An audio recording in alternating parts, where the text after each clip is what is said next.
Hello friends, a very warm welcome in our series on the income tax cases.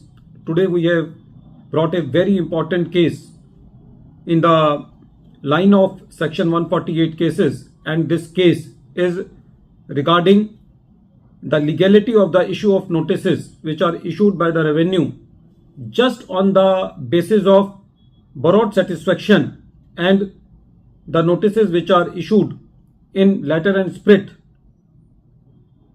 on the basis of information which has been received from the various departments without any inquiry. The issue before Delhi High Court in the present case was that whether the notices issued just on the basis of the information from various departments is valid or not.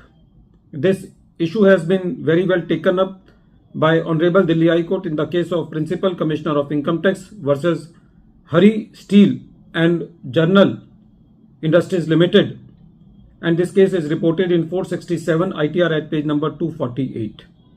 The date of the judgment is 7th August 2024.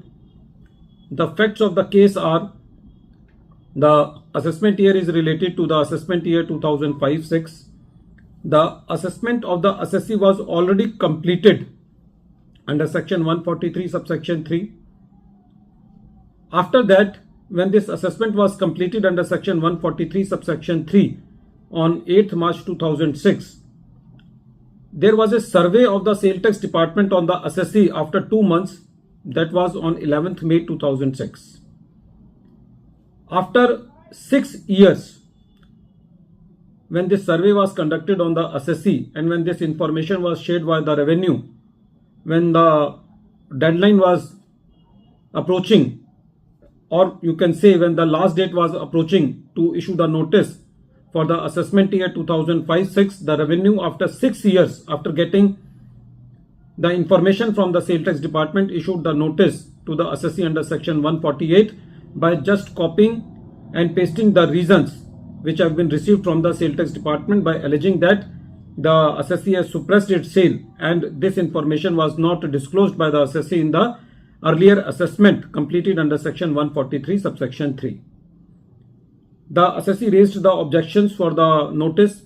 It was the plea of the assessee that when this notice has been issued, at that time the assessee do not have any sale tax demand as regard the survey by the sale tax department is concerned, and the tribunal of the sale tax department has remitted the matter back to the assessing officer for de novo assessment.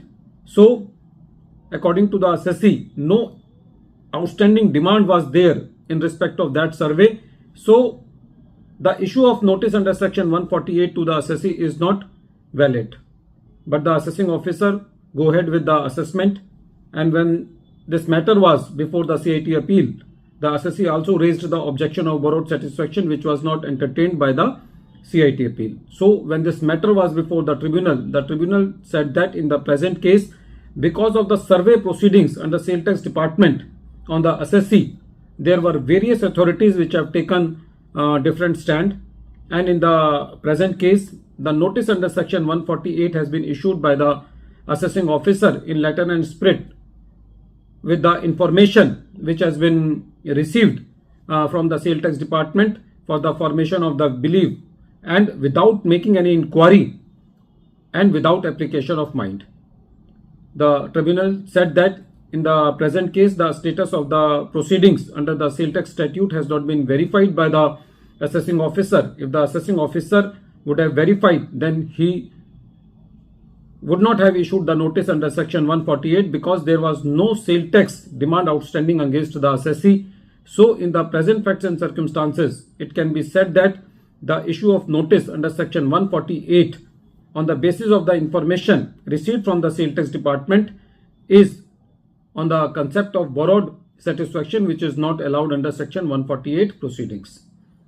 At the end of this video, I am once again repeating the name of the case. The name of the case is Principal Commissioner of Income Tax versus Hari Steel and Journal Industries Limited, and this case is reported in 467 ITR at page number 248.